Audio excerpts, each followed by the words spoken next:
Ouais, si tu viens vers moi en calculant mes poches, tu vas être déçu. Tu vas être déçu parce que Dieu m'a dit, je ne veux pas que tu sois Dieu sur mon peuple à ma place. Tu n'es pas là pour répondre aux prières de mon peuple. Tu es là pour bâtir la foi dans le cœur de mon peuple. Tu ne prendras pas ma place sur mon peuple. Donc quand tu me poses un besoin, je peux te dire non avec sourire. Le drame de certains d'entre vous, c'est que vous êtes maman, oui, oui, monsieur, oui, oui. Vous devez apprendre à dire non. Ça ne marche pas. Jeunes frères et sœurs, ce qu'on peut donner en jeûne, c'est la foi en Dieu. Il faut avoir la foi en Dieu. Si ton pasteur a dit non, si ton oncle a dit non, est-ce que Dieu t'a dit non? Où est passé ton Dieu? Est-ce que Dieu t'a dit non? Est-ce que Dieu t'a dit non? Ayez confiance en Dieu. Ayez confiance en Dieu. Ne falsifiez pas votre avenir. Oh non, telle personne, il est en France, tel est aux États-Unis, il est au Canada. Si je me mets sous sa couverture, j'aurai des ouvertures. Il y a des couvertures qui vont t'assombrir. Il y a des couvertures qui vont t'assombrir. Parce que tant que Dieu n'a pas été la base, je te garantis, tu auras des problèmes. Le drame, c'est que les gens pensent qu'ils sont libres d'adopter un père. Est-ce que vous savez que ce n'est que Dieu qui ordonne les rencontres? Ce n'est que Dieu qui ordonne les rencontres. Quand Dieu a décidé que tel est ton père, si par orgueil tu sors pour aller prendre notre père, tu as perdu ton repère prophétique. Et quel que soit ce que tu vas faire, il n'y aura plus jamais de résultat.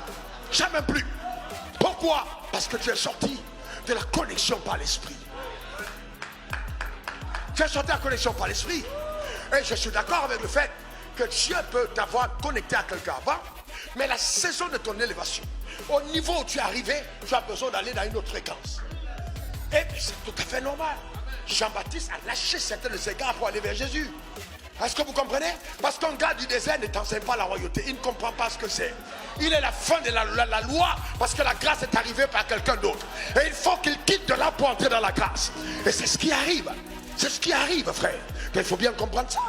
Au lieu d'accepter ce que Dieu te met à cœur de faire, tu commences à dire, je vais aller en adoption à tel endroit. Tu es mort. Tu es mort avant l'heure. Tu es mort.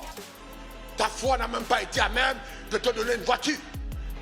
Et tu commences à faire du bruit. Même le mot de tête, ils n'ont pas été guéris.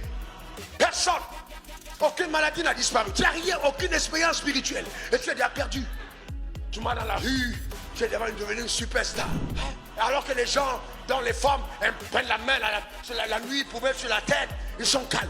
C'est toi qui veux pousser. L'humilité. J'ai dit quoi? L'humilité. J'ai dit quoi? Frères et sœurs, écoutez-moi bien, je vais vous dire quelque chose. Jeunes gens, je ne crois pas au succès comme on le définit aujourd'hui. Je vous le dis la vérité. Et ma femme sait. J'ai tout le temps, je le rappelle en privé à la maison. Je ne crois pas, je n'ai pas réussi parce que j'ai des milliards. Ah non. Ah non, non. Je vous dis la vérité. Si je perds la joie de vivre pour lui, j'ai échoué.